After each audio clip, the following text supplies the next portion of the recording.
کیا تراوی اور تہجد ایک ہی نماز ہیں؟ کیا رمضان میں تہجد کی نماز الگ سے پڑھی جاتی ہے اور تراوی ہی تہجد کے قائم مقام ہے؟ راجہ شکیل سعودی عرب سے۔ دیکھیے، حدیث میں رات کی نماز کو قیام اللیل کہا گیا ہے، قیام اللیل۔ اس میں رمضان میں جو ہم عشاء کی نماز کے بعد جماعت سے نماز پڑھتے ہیں، یہ بھی اس قیام اللیل میں داخل ہے، اور وطر کی نماز بھی اس قیام اللیل میں داخل ہے۔ رات کے آخری حصے میں جو ہم نوافل پڑھتے ہیں جس کو تہجد کہا جاتا ہے، وہ بھی قیام اللیل میں داخل ہے۔ تو قیام اللیل کا لفظ تو ہے کامن، تینوں قسم کی نمازوں کو شامل ہے۔ تو اس لیے محدثین نے باب قیام اللیل ہی باندھا ہے، کیونکہ قیام کا معنی نماز اور لیل کا معنی رات، تو رات کو جو بھی نماز پڑھی جائے گی وہ قیام اللیل کہلائے گی۔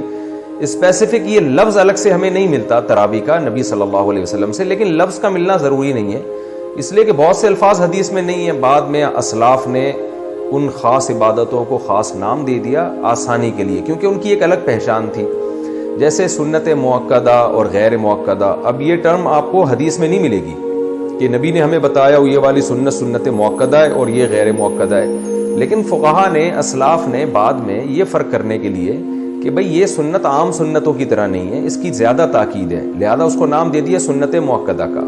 یہ سنت عام سنتوں کی طرح نہیں ہے، یہ سنت زیادہ تاکید نہیں ہے اس کو نام دے دیا غیر موقدہ کا۔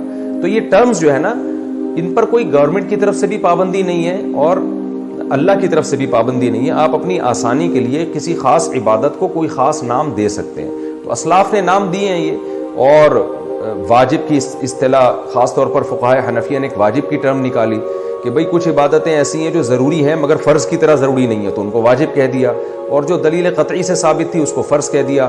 حالانکہ نبی صلی اللہ علیہ وسلم کی سیرت میں، آپ کی حدیث میں فرض واجب سنت کا فرق آپ کو نہیں ملے گا۔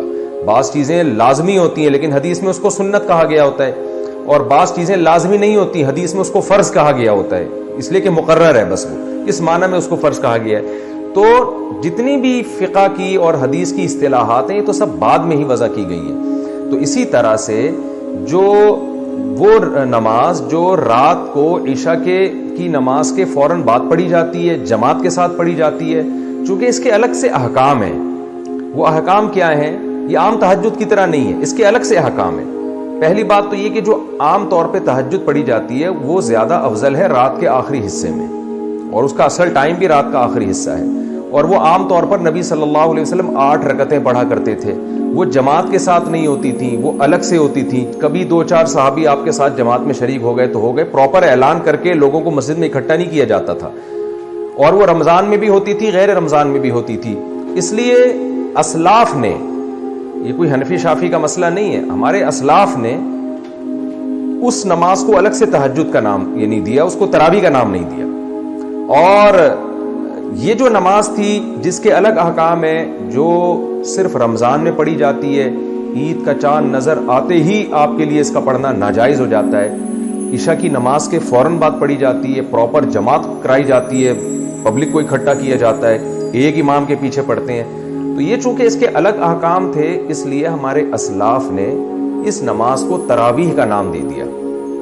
تو اب جب نام دے دیا آسانی کے لیے، تو اس نام کے استعمال کرنے میں کوئی حرج ہے نہیں، کیونکہ اس کے حکام بھی الگ ہیں، اس کے فقہی حکام بھی الگ ہیں، اور اس کے فضائل بھی الگ ہیں۔ یہ رمضان کے ساتھ خاص ہے، اس میں پورا قرآن ختم کیا جاتا ہے، قرآن مجید کا دور ہوتا ہے، کیونکہ رمضان میں نبی صلی اللہ علیہ وسلم حضرت جبریل کے ساتھ پورے قرآن کا دور کیا کرتے تھے، اور یہ حافظوں کے پیچھے پڑھی جاتی ہے۔ حضرت عمر رضی اللہ تعالیٰ عنہ کے دور میں لوگ اپنے اپنے طور پہ حافظوں کے پیچھے پڑھتے تھے، حضرت عمر نے سب کو ایک امام پہ جمع کیا۔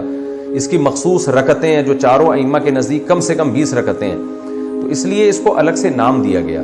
اور تواتر کے ساتھ 20 رکعتیں چلی آ رہی تھی، تو تواتر بھی خود ایک دلیل ہوتی ہے کہ نبی صلی اللہ علیہ وسلم نے اگر یہ عمل نہیں کیا ہوتا تو امت میں یہ تواتر نہ ہوتا۔ اس کے پھر دلائل کیا، یہ میں مختلف کلپس میں ریکارڈ کروا چکا ہوں، اس میں زیادہ ڈیٹیل میں دوبارہ نہیں جاؤں گا۔ تو ہے یہ قیام اللیل ہی، لیکن ہمارے اسلاف نے اس کو الگ سے تراویح کا نام دیا، یہ بتانے کے لیے کہ اس کے احکام الگ ہیں۔ باقی اس کو تراویح کا نام اسلاف نے کیوں دیا؟ وہ اس لیے دیا کہ ترویحہ روح سے نکلا ہے، روح کہتے ہیں آرام کو۔ تو اسلاف میں یہ رواج تھا کہ 4 رکعتوں کے بعد تھوڑا سا ریسٹ کیا کرتے تھے، تو ان 4 رکعتوں کی ایک ترویحہ کہا جانے لگا۔ پھر ترویحتین دو یعنی 8 رکعتوں کو اور 8 سے جب زیادہ ہوں گی اور بہت زیادہ ہوں گی ان کو تراویح کہا جاتا ہے. تو اس میں یہ بھی پتہ چلتا ہے کہ اسلاف نے جو اس کو تراویح کا نام دیا، یہ نام خود اس بات کی علامت ہے کہ یہ 8 یا 10 رکعتیں نہیں تھیں، یہ زیادہ رکعتیں تھیں، تبھی تو اس کو تراویح کا نام اسلاف نے دیا. تو اس لیے قیام اللیل ہونے میں تو یہ سب ایک ہی نمازیں ہیں، لیکن ان کے احکام الگ الگ ہیں. احکام یہ ہے کہ یعنی ایک حکم تو یہ ہے کہ تراویح کی نماز جماعت سے پڑھی جائے گی. نمبر 2 عشاء کی نماز کے فوراً بعد پڑھی جائے گی. نمبر 3 ایک امام کے پیچھے پڑھی جائے گی، کیونکہ حضرت عمر نے سب کو ایک امام پہ جمع کیا، الگ الگ اماموں کے پیچھے نہیں ہوگی وہ. اور تیسری اس کی تعداد یعنی مخصوص تعداد میں ہے، جو چاروں ائمہ کے نزدیک کم سے کم 20 رکعتیں. اور سنت موقدہ ہے یہ، کیونکہ نبی صلی اللہ علیہ وسلم نے رمضان میں قیام اللیل کی بہت زیادہ ترغیب دی ہے.